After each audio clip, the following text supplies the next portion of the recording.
Welcome to your Ethereum News Roundup. Here's your latest for Monday, June 23rd, 2025. The Agglayer version 0.3 upgrade goes live on Mainnet.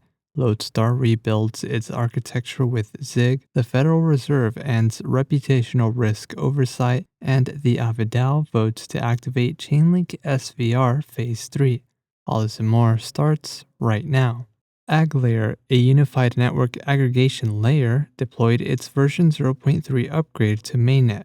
The update enhances pessimistic proofs with a new execution proof mode, enabling chain-agnostic interoperability without requiring chains to alter their existing architecture.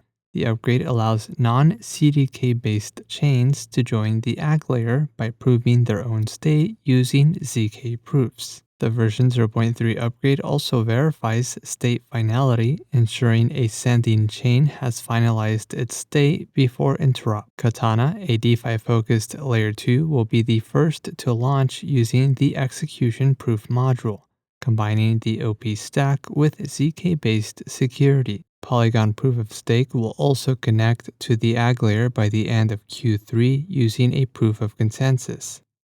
Lodestar, an Ethereum consensus layer client maintained by ChainSafe, is transitioning from a browser-focused JavaScript architecture to a high-performance hybrid architecture using ZIG and JavaScript, with Bun as its new runtime. Bun, a fast JavaScript runtime written in ZIG, will replace Node.js in Lodestar 2.0. Lodestar will retain browser support through TypeScript and WebAssembly. ZIG is a low-level programming language known for its performance, predictability, and fine-grained control, enabling better memory management and native performance. The transition aims to deliver faster execution and streamlined tooling. The Federal Reserve Board announced that it will no longer include reputational risk as a formal component in its bank examination programs. Instead, supervisory materials will shift focus to more specific, objective financial risks. The change reduces informal barriers for banks considering relationships with crypto firms. It removes a subjective factor that has previously been cited in prior decisions to avoid the crypto sector. The move follows an April decision by U.S. federal banking regulators to rescind earlier guidance requiring pre-approval for bank involvement in crypto asset and stablecoin activities.